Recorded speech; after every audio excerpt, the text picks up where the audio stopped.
So you know how it goes. You pay your taxes, you take the train, you try to see your GP, you call about the leaking roof on your council flat, you open the water bill, you wait 4 to 12 hours in A&E, you sit on hold with the job centre. At some point you ask yourself, why is everything broken?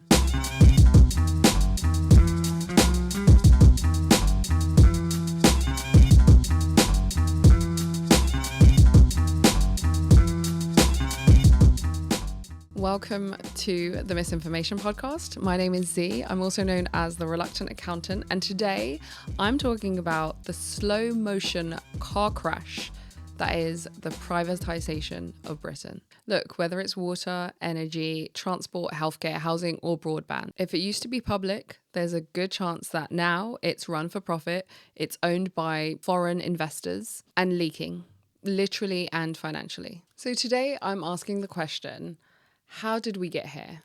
Who got rich? And is it too late to take it all back? So to understand Britain's relationship with privatisation and their obsession, shall I say, what we need to do is go back to the 1980s and enter Margaret Thatcher. So faced with this sluggish economy, powerful unions, and a belief that government doesn't work, she sold the idea that the market would do it better. She wanted to make Britain share-owning, competitive, and modern. So they started by selling off public assets. British Telecom, British Gas, British Airways, British Rail, water companies, electricity, and energy.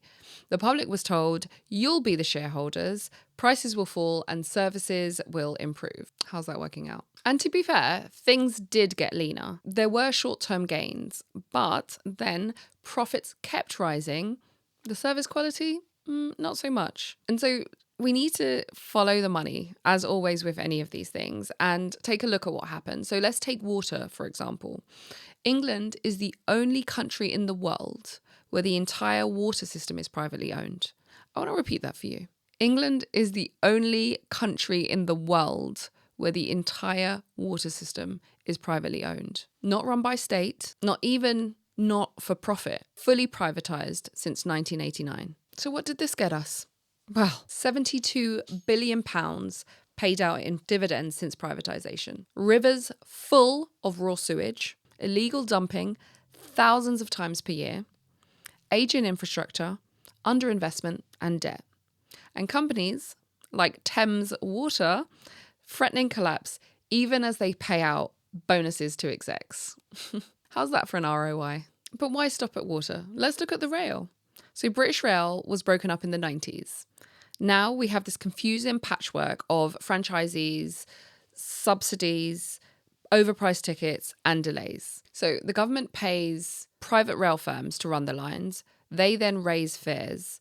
They fail to deliver and we then pay again because we also need to bail them out. And energy? Privatised, of course, and deregulated. Then, when energy companies collapsed during the price crisis, who bailed them out? Yeah, we did. So what you have, and I've said this before and I will say it again, we have this socialisation of risk, right? Because people believe in socialism in this country. The government believes in socialism, the socialisation of risk, public risk, but profit, nah, profit is private. So this is where it gets even more surreal because most of these British services aren't even owned by British companies anymore. Thames Water is part owned by a Chinese sovereign wealth fund. Southern Rail is run by a French company that reinvests profits into French rail. EDF Energy is a state-owned firm, but it's owned by the French state, not ours. An archiver who runs most UK television and radio broadcasting infrastructure is owned by a Canadian pension fund. So let's be clear, we didn't privatise to empower competition.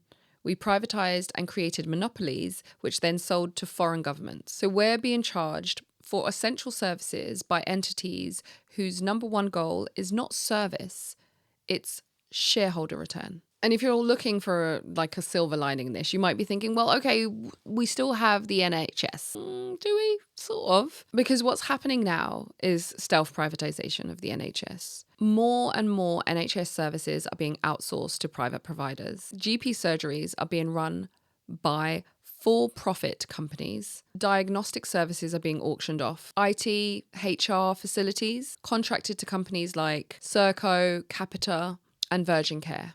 And housing. As I've said before, the social housing stock was decimated by Right to Buy, with very little built to replace it. So now we have soaring rents, we have record evictions, council houses managed by arm's length private companies with poor accountability, and a generation of renters that are stuck in mouldy, dangerous accommodation with no way out. So here's the big question. Did privatisation work? I feel like we need to define work. Because if you mean, did billionaires get richer? Absolutely. Did shareholders do well? Yes, until it all collapses. Did prices go down? Not really. Did services get better? Wow, you tell me. Because if you've ever tried calling your broadband provider, or waited 6 months for a hospital appointment, or paid £12 for a 20-minute train ride, you probably don't think the system is working too well. And trust? Well, that's obviously gone. And the interesting thing is, most people now say utilities should be brought back into public ownership. Poll after poll confirms this.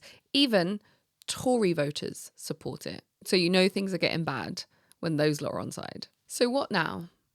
Could we reverse this? Could we actually bring back essential services back into public hands? The short answer, yes. Other countries are doing it. In Germany and France, municipal water systems have been taken back from private operators. Even in the US, dozens of towns are remunicipalizing energy and broadband. Public ownership doesn't have to mean inefficient. It means accountable. We could start by renationalising water companies when licenses expire, ending rail franchises and rolling operations into a public body, banning NHS outsourcing, building social housing at scale, creating national or regional green energy providers that reinvest profits. And guess what? Public services tend to be more trusted, more stable, and cheaper when they are run for need, not greed. So I read this report recently by the Institute of Economic Affairs. It was entitled Renationalisation, Back to the Future. And what it did was actually offered a staunch defence of privatisation and cautioned against a return to state ownership. So it was arguing that many issues that plague privatised utilities stem not from private ownership per se, but from regulatory failures and government interference. And so I thought it would be remiss of me not to kind of mention this, because I do think it's important to acknowledge the complexities involved in these things. We also have to scrutinise the lived realities of citizens that are day by day navigating these private systems. So if I bring it back to the water industry, which, as I mentioned, was privatised since 1989, and have amassed billions of pounds in profit that they've distributed to shareholders. Meanwhile, during that same period, consumers were facing rising bills, and environmental concerns meant our sewage discharges into our rivers and seas was astronomical. The IEA would suggest that these issues are due to regulatory shortcomings. But we have to wonder, would a public entity accountable to citizens rather than shareholders prioritise profit over environmental stewardship? We can say a similar thing about railways, right? They're once held as this like model for privatization. And now what we see is this like patchwork of franchisees and whatever that leads to confusion. It leads to delays and really high fares. So this thing that was supposed to improve our services has directly impacted in making it more challenging to coordinate due to this fragmentation. And we still have public subsidies that are propping up these private operations. And so in that report, the IEA warns of this like ping pong effect.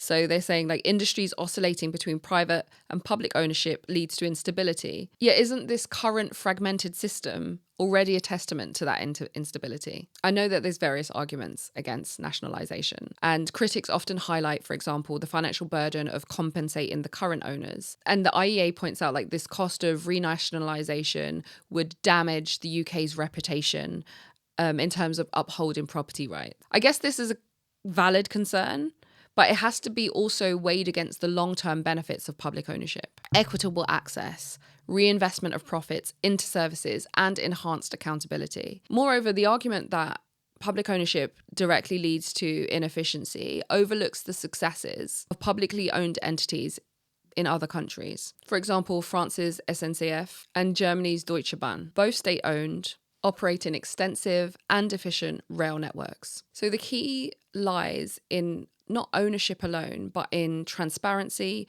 in governance, and commitment to public service. So I often think about the debate about nationalisation not being just merely in terms of economics. It's also about values and how you see yourself as a country, and if you really are a country for the people. If we are, and if that's how we're going to position ourselves, we need to think about envisioning a society in which essential services are accessible, where they're affordable and accountable to the people that they serve. I'm not ignoring that challenges exist, but I don't think that they're insurmountable. If you have thoughtful planning, if you have transparent governance, if you have public engagement, nationalisation can be a pathway to like a more equitable and sustainable future. And that's one that I think that we should strive for. And I'm going to be honest, this isn't for me about nostalgia. It isn't. I'm not actually old enough to like have that level of nostalgia about these public services. I certainly remember when things felt like they operated much more efficiently, or you could see a doctor when you needed to.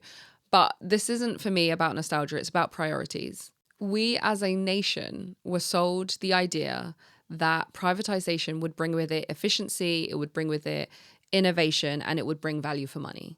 However, what we got were higher prices, foreign ownership, collapsing infrastructure, and CEOs getting bonuses while pipes leak sewage into rivers.